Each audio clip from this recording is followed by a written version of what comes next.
see them everywhere.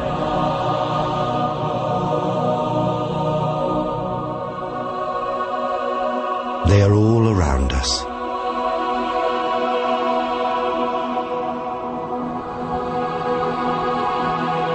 Throughout the ages, they have fired our imagination.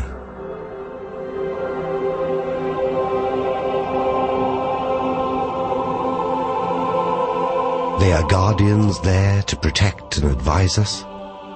They are also messengers, there to bring news.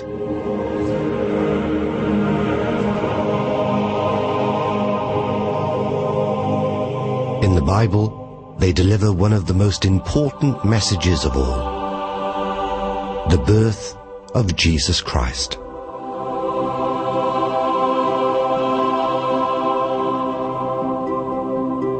They remain our most popular Christmas decoration.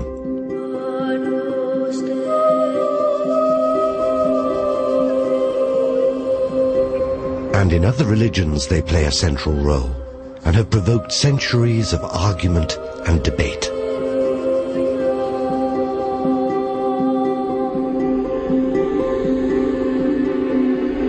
They are rooted in ancient cultures and civilizations.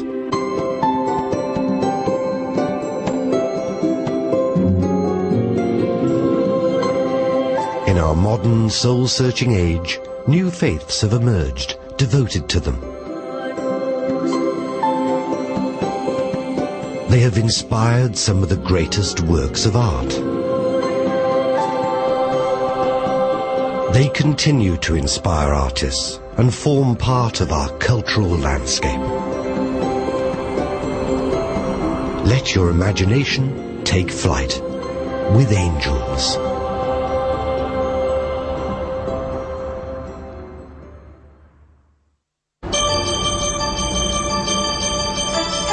We start with the familiar, and the most familiar representations of angels appear at Christmas. They're on display everywhere, in shops, on cards. Children love them. Angels decorate our homes and our Christmas trees.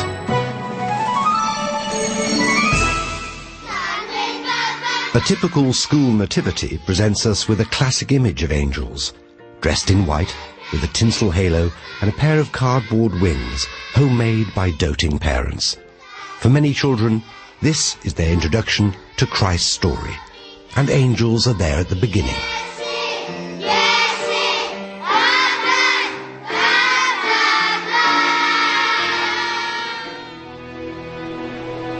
They appear at key events in the Bible.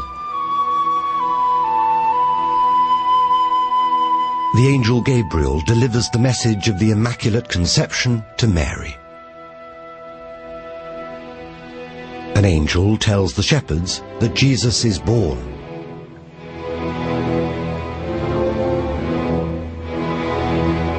The Gospels tell us that angels are present at the crucifixion and the resurrection. They frame Jesus' life on earth.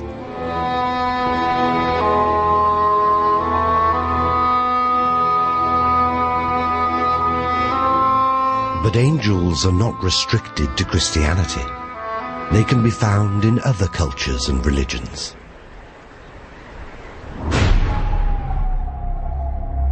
Gods and spirits in early civilizations were frequently portrayed with non-human characteristics, as animals with horns, with wings. Winged figures were shown with the pharaohs of Egypt, thousands of years before the time of Christ. Winged spirits represented the other world, the journey from this life to the afterlife, and so they adorn Egyptian tombs. Already we see their symbolic and decorative function. From the ancient civilizations of Egypt and the Near East, they passed into other cultures. In the Greek and Roman world, depictions of winged beings really took flight. Greco-Roman culture was full of semi-divine beings who resembled, at least to look at them, our familiar angels. Nike, the winged symbol of victory. Eros, a winged child with bow and arrow. What is Hermes, the winged messenger of Greek myth, but not an angel with flying shoes?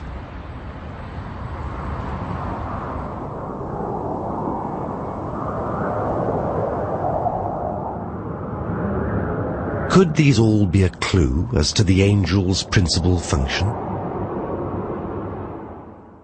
Well, the Hebrew word that's used for angel, the root is malach, which means a messenger. For example, one of the prophets of the Old Testament is called Malachi. That simply means my messenger. That's translated into Greek as angelos and into Latin as angelus, and so we get angel. The very root of the word tells us that this is perhaps the angel's most important function, as a messenger. Perhaps the most celebrated messenger angel of all was Gabriel. In the Christian story, Gabriel tells Mary that she is to bring the Son of God into the world. Gabriel's name means literally God's hero. His name and title suggest he is an angel of the highest order, an archangel.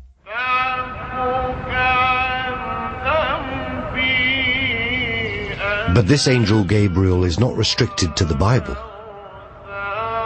Gibril, or Jibrael, appears to Muhammad. Muhammad was meditating in a cave when Jibrael appeared and pronounced to him, Iqra, meaning read. He then recited to him the verses of the Quran, the holy book of Islam. Here too, Gabriel is entrusted with delivering the word of God, bridging heaven and earth. In the ancient world, people thought of the world in 3 tiers. Hell is at the bottom, the earth is in the middle, and heaven is at the top. And that was the unseen world, the world of God. That was heaven. So when they looked up at the sky, they thought of the unseen world. That world was populated. For us today, of course, we don't think like that, because when we look up there, we think of Star Wars and UFOs. But for the ancient world, it was full of beings, spirits, if you like. And those spirits came and visited us. They were all around us as well as up there. That's what the angels could do. They could come from one world to another. They could come from the 3rd floor to the 2nd. During the Middle Ages, an intricate hierarchy of heaven was established. It was depicted in detailed paintings and stained glass.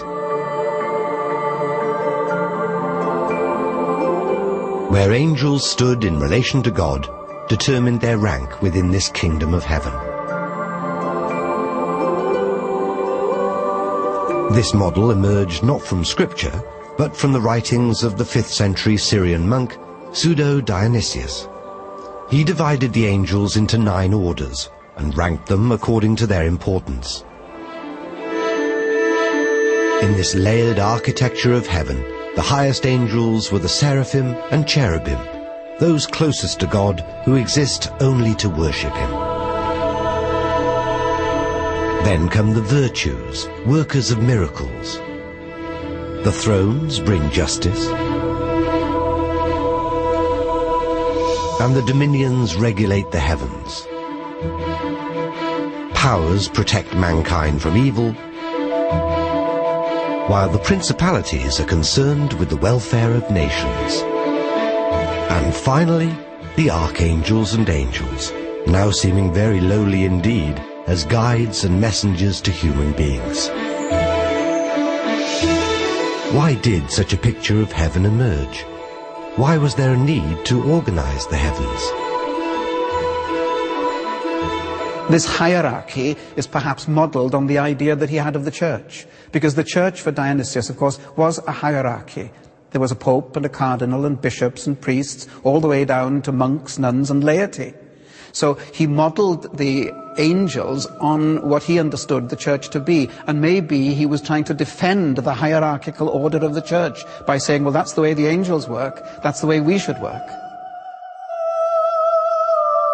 This hierarchy of angels proved useful to the early church. For some, this was a convenient way of keeping God and man apart. The obsession and fixation on the nature and order of the heavens and its angels raged for centuries. Just as it reached its height in the Middle Ages, this vision of heaven was called into question.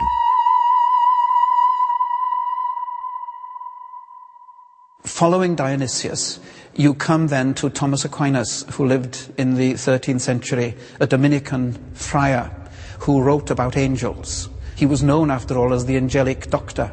And you find in his work, everything you wanted to know about angels but were afraid to ask. Do angels eat? How fast do they move? Do they die? Do they have children? How do they communicate with one another? These were questions about the nature of angels. And it's caricatured, of course, by the famous question, how many angels can stand on the end of a pin? But in the 16th century, we have the Protestant Reformation. And the Protestant reformers were not at all keen on angels. Calvin said that's a waste of time. Go back to the scriptures, read what the scriptures say about angels. You won't find the nature of angels being discussed in scripture, but you will find their work being discussed. The biblical account of Gabriel's visit to Mary bears no visual description of the angel. Neither does Mary remark that she has seen an angel. Mary hears the angel. So how do we know what angels look like?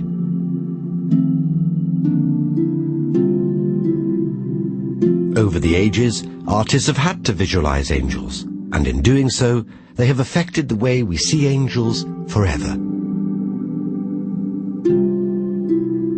But the greatest trend in artistic depictions, be it in stained glass, paintings, or statues, is to humanize them. This has raised a whole host of issues and questions. The Hebrew Bible usually describes angels as men when they appear on earth, so they don't usually have wings. But we find that when they're shown in art from the 4th century onwards, that this starts to change. This is, of course, the time that the Roman state adopts Christianity as its state religion. And you find that the idea of the angel gets very bound up visually with Greco-Roman goddesses like winged Victories, which are female goddesses in female robes with wings.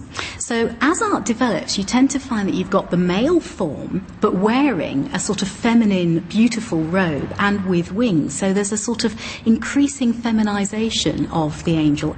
They're not made totally feminine either. I mean, they're very rarely actually shown as women. They don't have breasts, but they seem to develop into an ideal of beauty, which is quite feminine. The Bible names Gabriel, Michael, Raphael, Uriel. These are male names, but rarely would you get a little boy today playing the part of the angel in the Nativity. Perhaps it's safer to assume that angels are sexless. This avoids a whole host of embarrassing questions and thorny issues.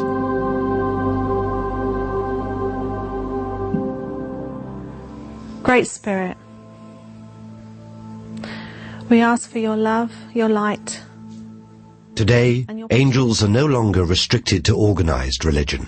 We ask for the room to be filled with angels. In some cases, they have bypassed religion altogether. Angel group meetings provide a new form of belief. Smell their fragrance. And most of all, know that they are here. Some are scornful of this modern-day spirituality. But there are countless stories of guardian angel rescues, warnings, and interventions. Angels are even said to have averted car crashes.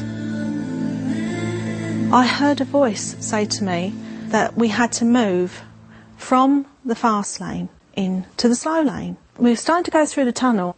Then we actually noticed there was a car that had stopped across both lanes.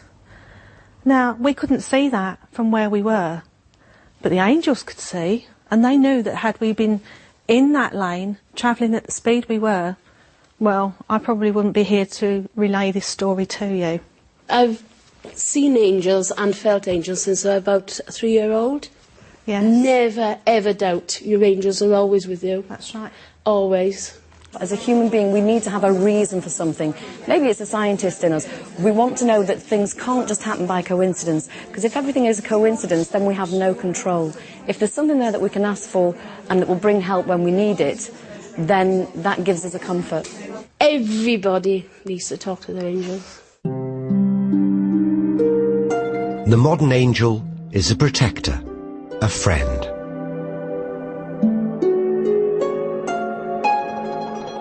New faiths have spawned their own industry. There are countless publications on the subject. There are angel shops and boutiques. Angels can decorate your home as well as renew your spirit. America, home to the city of angels, Los Angeles, and angelology has reached new heights.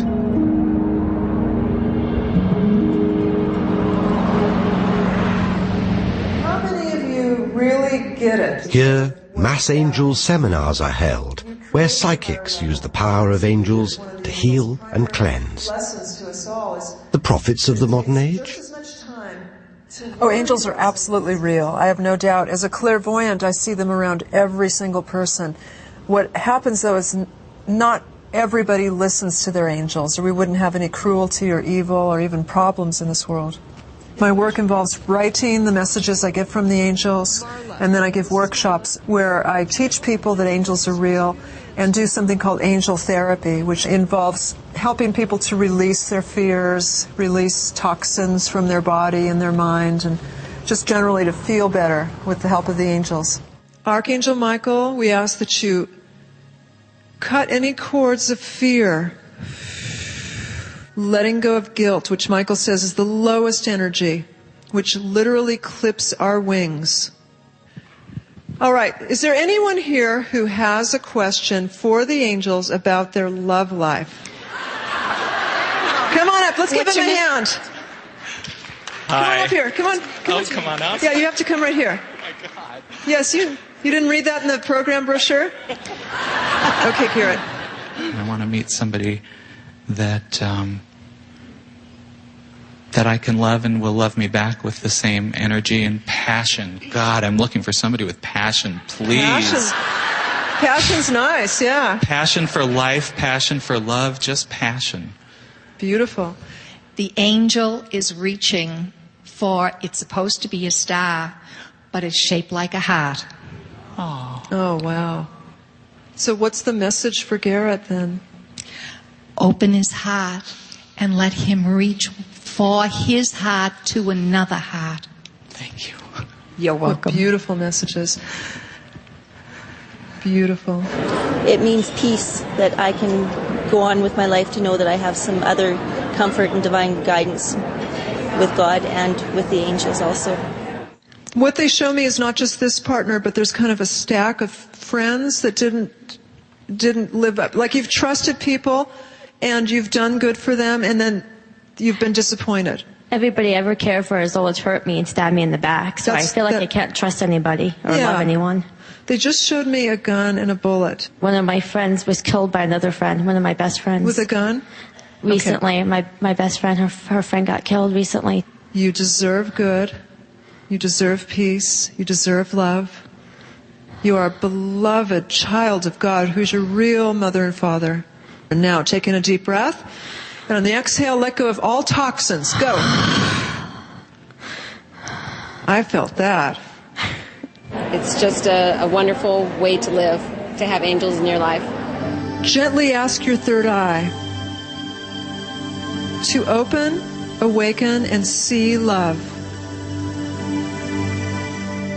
Whatever you get is perfect. Bless it. Beautiful. The idea of a protecting God is an ancient one. The Greeks believed that each person was assigned a protector for life at birth. The Romans similarly believed that each woman had a guardian angel called Juno, and each man one called Genius.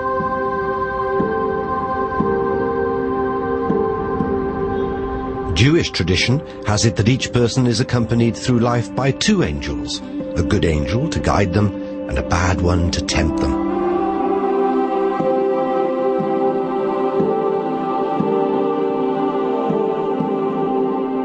This idea was taken up by Christians, and belief in guardian angels boomed during the Middle Ages. Today, Catholic children are still taught to say a prayer to their guardian angel. Angel Figlio mio vicino, vieni presto, Signore Dio, fa che dormi compagnia da Gesù e Maria.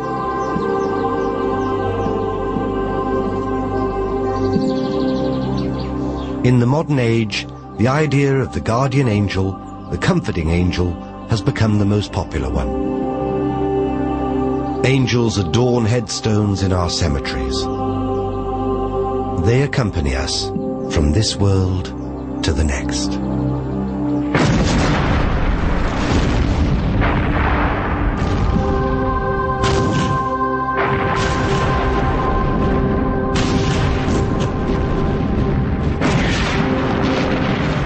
War. And the desire to believe in a protective force is more powerful than ever. It's surely no coincidence that battlefield nurses during the First World War were commonly known as angels of mercy. But angelic encounters of a more supernatural kind were not unheard of either. The scars of the battle still remain, an all too vivid reminder of past horrors. In August 1914, the British and German armies faced each other at Mons, Belgium. What followed was a fierce battle, culminating in the surprise victory of the British over their superior opponents. The odds had been stacked against them.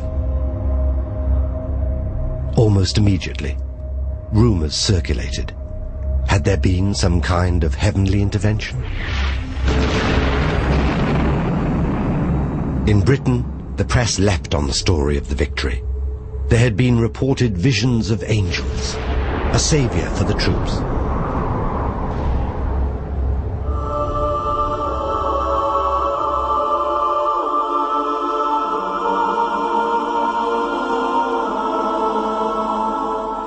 The legend of the Angel of Mons was born. Was it a miracle? A sign of divine intervention on the side of the Allies?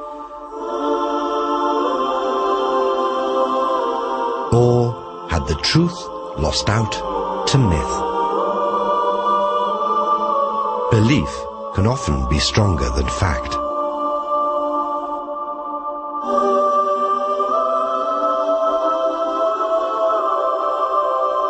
A holy war is seen as a just war, and angels have joined their ranks.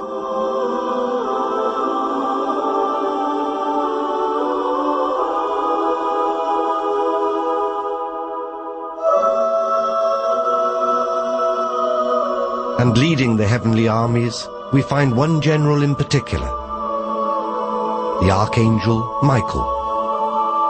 His name means who is as God, and this name was the war cry of the heavens in the battle between good and evil. He's been adopted by many as a symbol or mascot. At Castel Sant'Angelo in Rome, Michael casts his protective gaze over the eternal city, standing guard, ready to defend its people.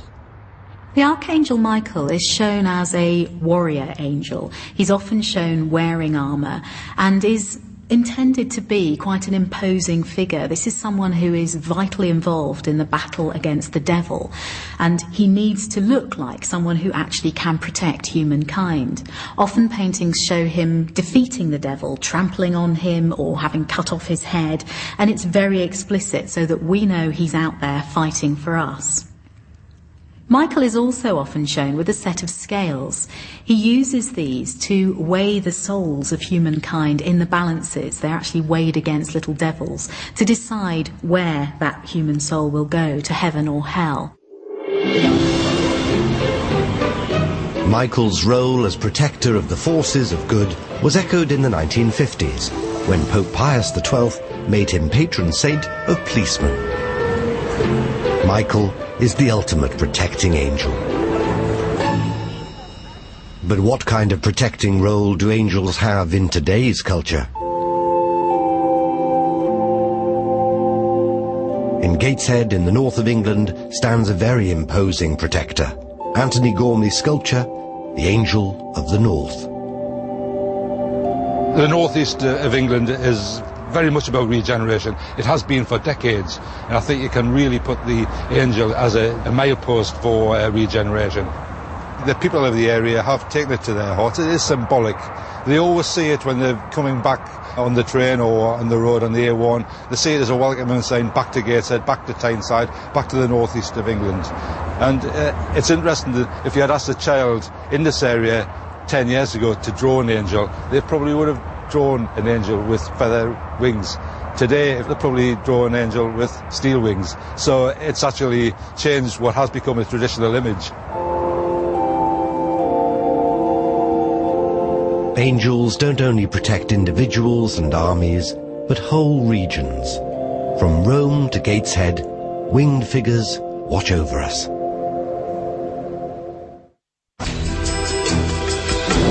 Angels fly above us. They bring heaven closer to our world. But angels are not always what they seem.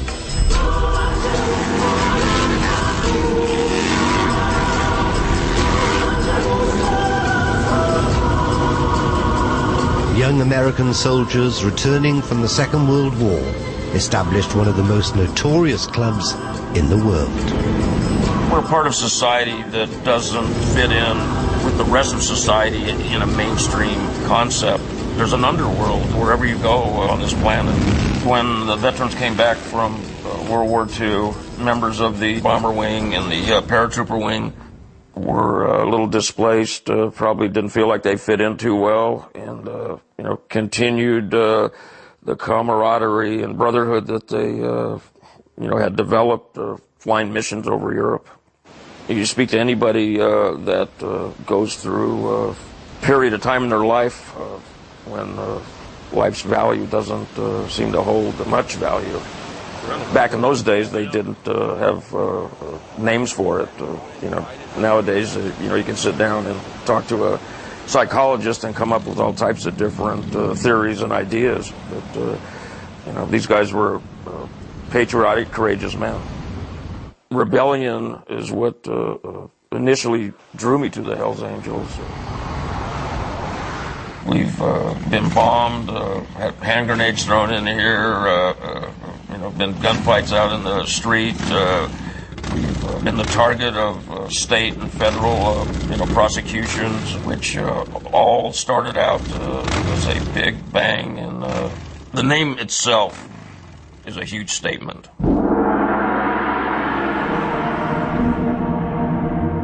But who were the original Hells Angels?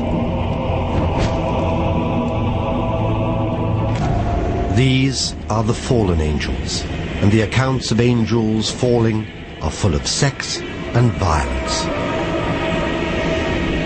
In one account, Lucifer is jealous of God's love towards Adam and leads a revolt against him. The concept of a fallen angel is based, of course, on Scripture. The first letter of Peter talks about God punishing sinful angels by sending them down into hell. There is a tradition also that angels had intercourse with humans, and that didn't please God. There's the story in Isaiah of the fall of Lucifer. Lucifer was a good angel, the bearer of light. That's what his name means. But because he disobeys God and he becomes proud, pride is the problem, he tries to get as good as God, he is thrown out of heaven. The ultimate Hell's Angel is, of course, the devil. The name is thought to have come from the Greek words for throw out and spirit, diabolos and demon. In the Roman world, they became synonymous with evil forces and entered Christian writing as a dark and negative spirit. In the Bible, the devil is portrayed as a serpent or dragon, the leader of all the fallen angels. He's the tempter of Adam and Eve, and later of Christ himself. In the Quran, he's better known as Al-Shaitan, the classic tempter. Through frightening visual representations, the devil and fallen angels have haunted our imagination. The easiest way that artists have been able to depict the differentiation between good and evil angels is quite simple. It's quite an easy trick to do. You just change the color, give him horns, protruding eyes, and sometimes add a tail. The thing immediately becomes evil and sinister. Angels invoke terror and fear, and the good angels can be just as frightening as the bad. Angels can be quite frightening. Martin Luther, for example, prayed that he would never meet an angel. And when you look at the Bible stories, you can understand that. When Jacob, for example, saw the ladder from heaven to earth and angels going up and down on it, he was terrified. And he said, this is a place of fear. This must be the house of God. But fear comes into it.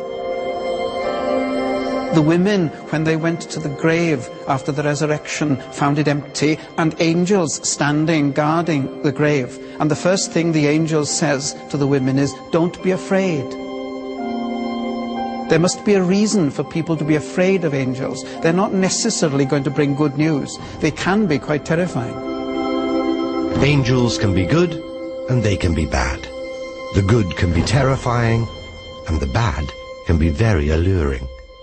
Misconceptions abound. I really don't think about Satan or associate any of my activities with any type of satanic ideology or philosophy or anything that has to do with that. As to us being a large criminal entity is, it's preposterous. I think that any organization that's been around, near to 60 years have had problems. We do activities all the time for people. We are an intricate part of this community, whether the City Fathers want to realize it or recognize it. I find that Hell's Angels can be very benevolent.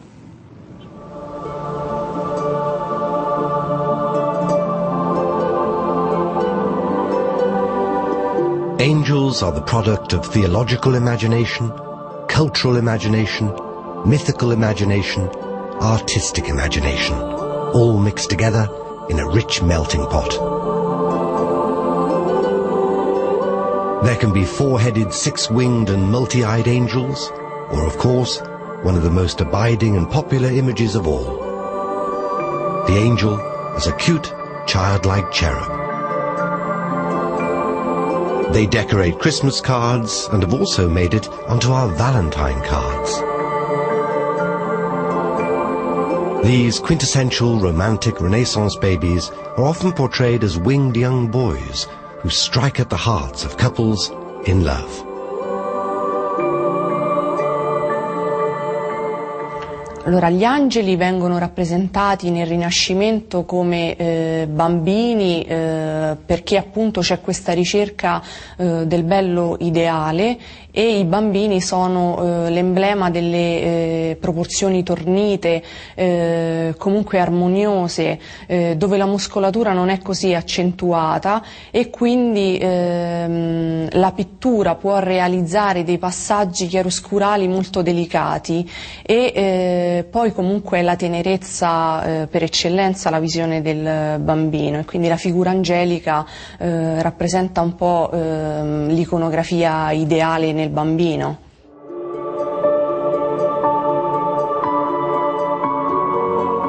Cupid is the most famous of the little angels.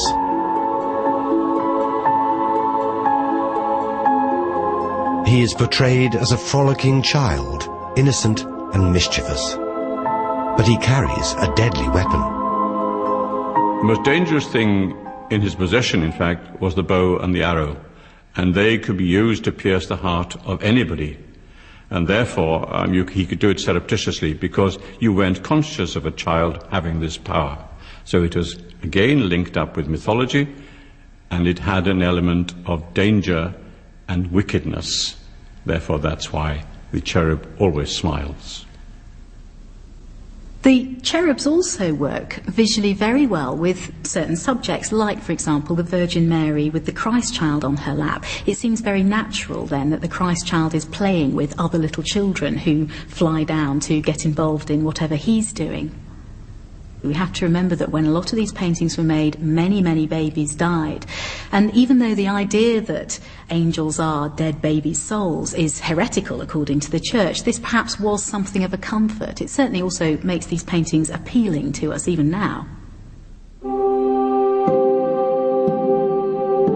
Cherubs are actually the cherubim, the second highest rank of angels. In Scripture, they are assigned the task of guarding the gates of Eden after Adam and Eve are thrown out. Hardly innocent babies. The cherubim and seraphim were often shown with 1, 2, or 3 pairs of wings. But artists have freely embellished and adapted the form, function, and type of angels. Artists have relegated the cherubim to the ranks of decorative children or putti.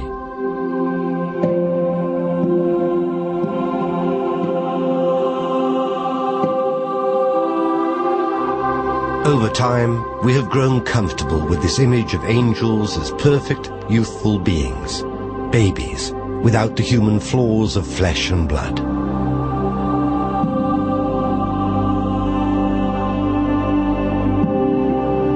This image reached a peak of sublime grace during the Renaissance age. The angel became increasingly ornamental, decorative, and cute.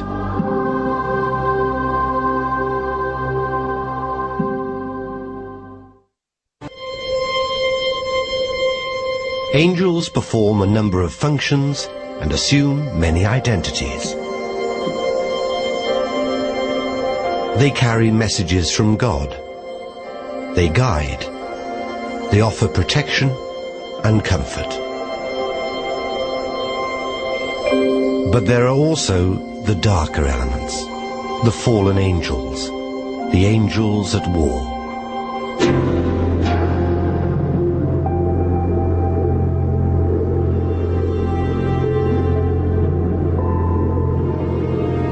Whether it's Caravaggio's ethereal beings or Antony Gormley's Angel of the North, they seem to have one thing in common: wings.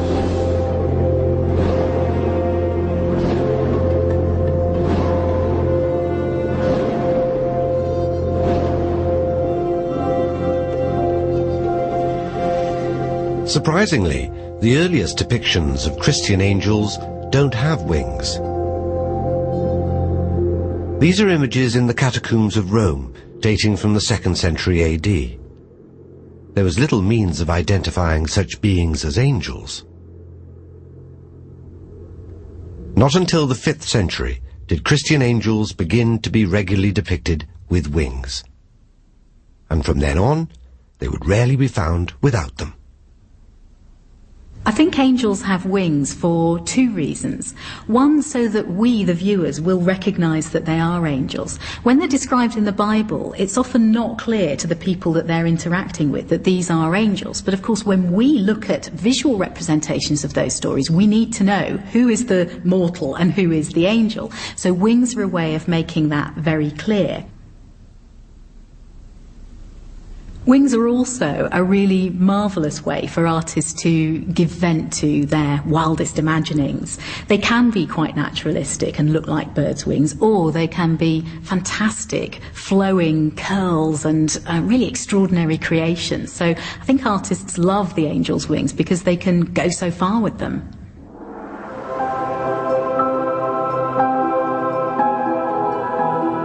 Theologians, along with artists, sculptors and authors, have grappled with the problem of how to bridge the earthly and heavenly worlds. How to imagine and envisage these celestial beings that do not belong to our world. There are winged messengers in Egypt. There are winged messengers in Greece and Roman mythology. So it wasn't anything new. The gods had angels with wings. And maybe that was the best way of transport. After all, if you believed in the 3-tiered universe, how do you get from one place to the other? How do you get from heaven to earth? Well, the quickest way to do it was by flying. So angels are depicted with wings. Does the fact that angels have wings reflect our own aspirations to fly? After wings, the most frequently depicted feature is the halo, a nimbus, a circular crown of light denoting holiness. Another convenient way for artists to draw attention to the divinity of angels and to distinguish them from humans.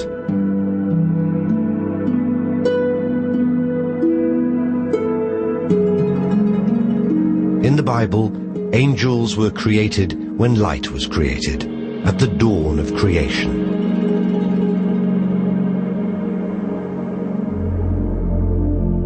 Italy, the cradle of the Renaissance, and angels are everywhere.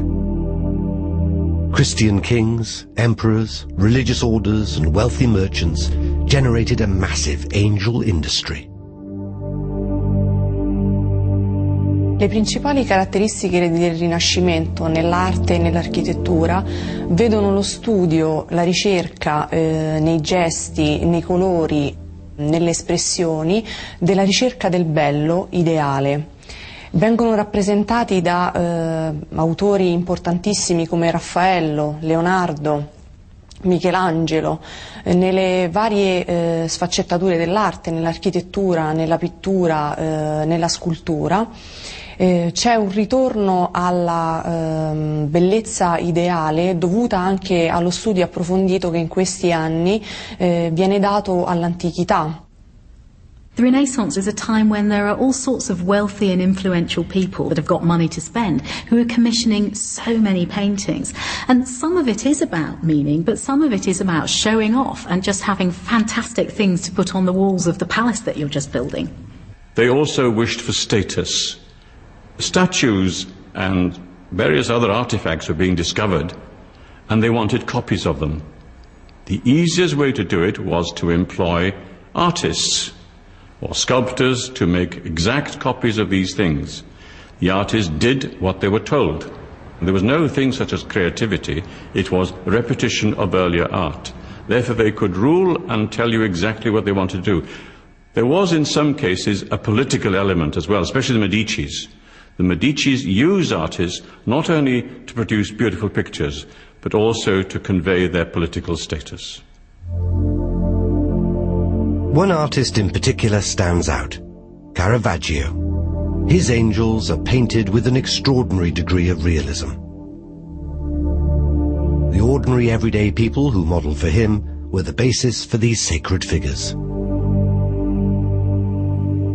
Anche nella figura di San Matteo e l'Angelo, del dipinto che fa parte della serie della chiesa di San Luigi di Francesi, l'Angelo interviene direttamente nella scena rappresentata, tanto che la prima opera realizzata da Caravaggio, appunto rappresentante San Matteo e l'Angelo, fu rifiutata dagli ecclesiastici perché l'Angelo aiutava direttamente San Matteo direttamente nell'azione dello scrivere.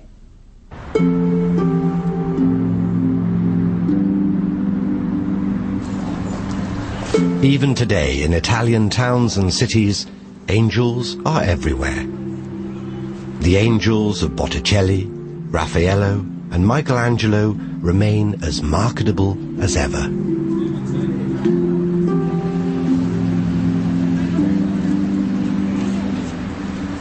All over the world, angels continue to inspire artists.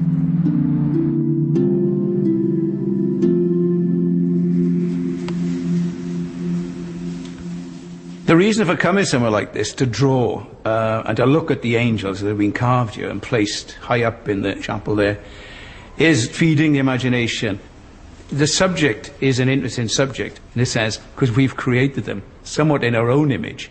And it's that looking at ourselves, or at a better version of ourselves, which is one of the attractions that angels have to us all, that here is a human being in a more idealized state than we are. Perhaps we have athletes in the same way in this day and age, and models and film stars and pin-ups in the same way that people in the past had angels. They are, in a sense, more than people that we look up to.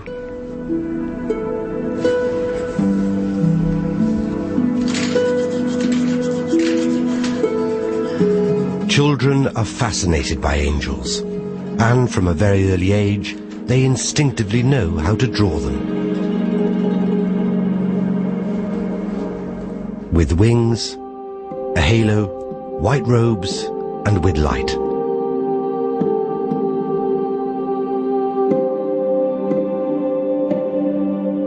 Angels in heaven express joy much as humans do on earth.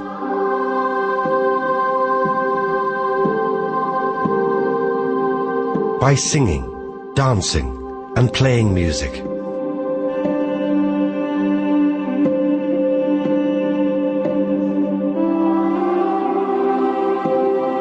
Countless images show them in choirs. The hierarchy of angels grouped them into 3 choirs. Again, this was proof of an organized, tiered structure in heaven.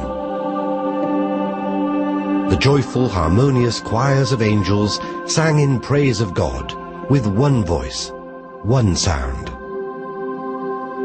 Angels get shown in choirs and playing music, I think, for 2 reasons. Partly because it is there in the Bible. Psalm 150 actually describes the use of timbrels and drums and voices and harps and that sort of thing. But also, of course, it relates to the people who are going to look at these images. It relates to how we celebrate and honour special occasions, special people on earth by playing music. Angels were given the popular instruments of the Renaissance age to play. The lute, the fiddle, the flute, the sackbut were all deployed as part of a celestial orchestra. The harp has perhaps become the instrument most associated with angels. But the lute, the prince among courtly instruments, is also often shown. This instrument was frequently used to accompany the voice during the Renaissance. Whose voice were the angels accompanying? God's voice. But just as angels could deliver bad as well as good news, so the music is not always something we want to hear.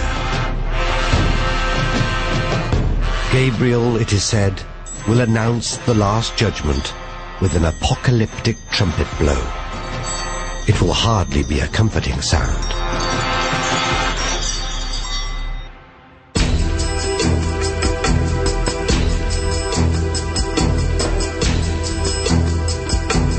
Today, we are surrounded by angels. In religion, in art, and in culture. There is a deluge of information about them, their history, their ability to guide and protect.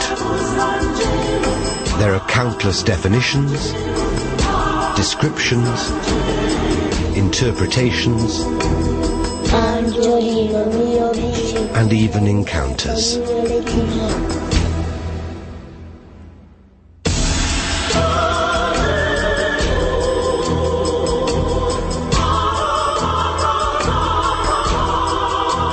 They are as popular as ever. Our fascination with them shows no sign of diminishing. In today's popular culture, they still inspire writers and filmmakers, bestsellers and blockbusters. What is Superman, after all, but an angel in a red cape sent here to protect us? A modern Michael. The fairies will help you. Angels are now a religion in themselves. They are adored, they are worshipped. Oh, angels are absolutely real. I have no doubt. As a clairvoyant, I see them around every single person. The material world hasn't delivered all that we want. So the secular age hasn't been all that successful. People are looking for something else. You find this in what is known as New Age spirituality. It isn't necessarily Christian spirituality, but it is a spirituality. It's to do with the unseen. So the belief in the unseen is there. They're part of our heritage, they're part of our mythology, they're part of our history, they're part of our tradition. They are symbols. They have also been used as protectors, as reminders, as guardians, and are always present, according to some people, by your side. I think perhaps some people, when we talk about angels now, think of them as a little bit cliched, perhaps particularly where art is concerned and commercial art now. There's so much on every Christmas card, and perhaps visually tied in a bit with fairies. Maybe they don't seem like such a serious or important source of inspiration for us now, and yet it's clear all around us that they do still inspire people.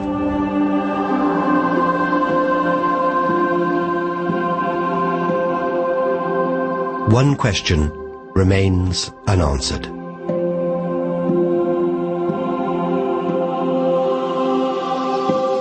Do angels actually exist?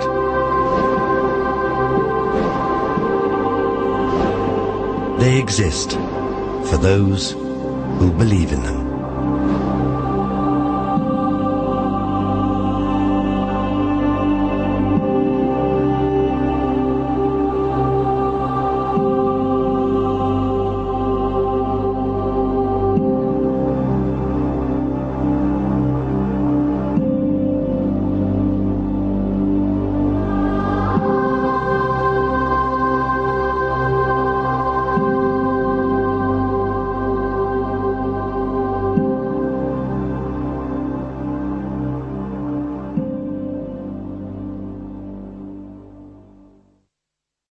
And angels are there at the beginning.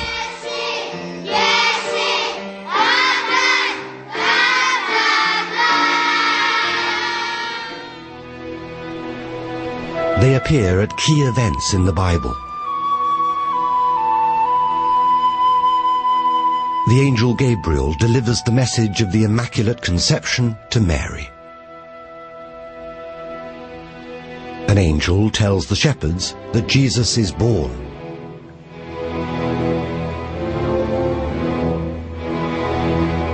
The Gospels tell us that angels are present at the crucifixion and the resurrection. They frame Jesus' life on earth.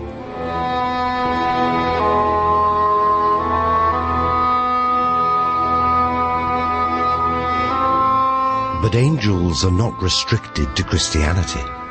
They can be found in other cultures and religions.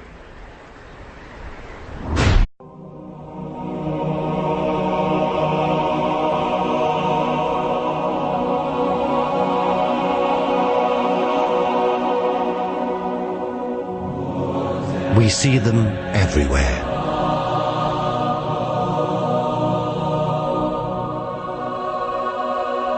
They are all around us.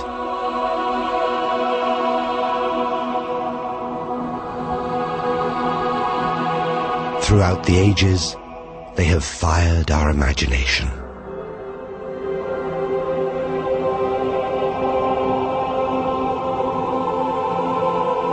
They are guardians there to protect and advise us. They are also messengers, there to bring news.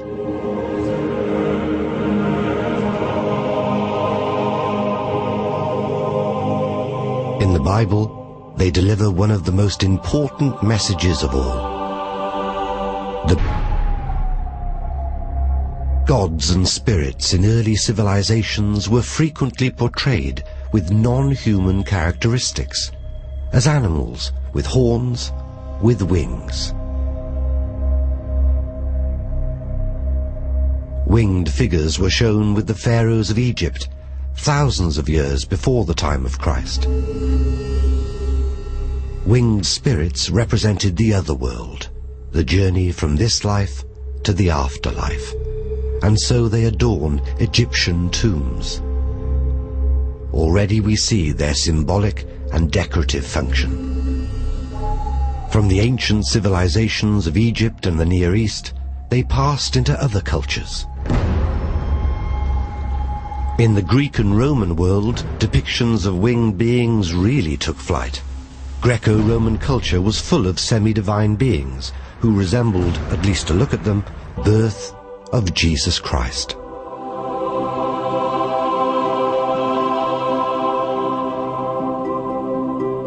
They remain our most popular Christmas decoration.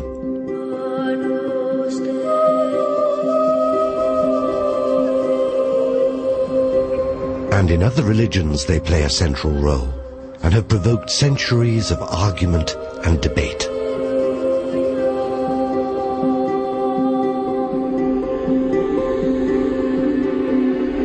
They are rooted in ancient cultures and civilizations.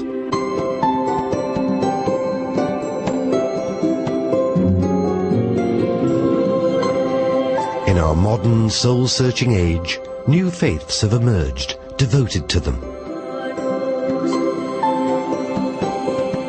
They have inspired some of the greatest works of art.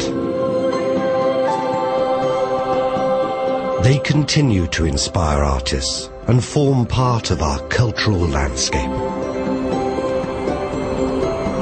Let your imagination take flight with angels.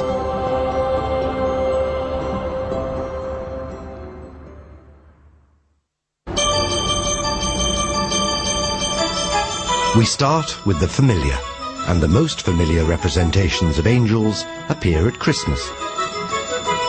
They're on display everywhere, in shops, on cards.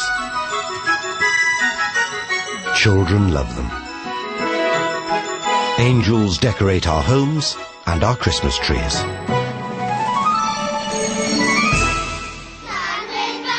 A typical school nativity presents us with a classic image of angels, dressed in white, with a tinsel halo and a pair of cardboard wings, homemade by doting parents. For many children, this is their introduction to Christ's story.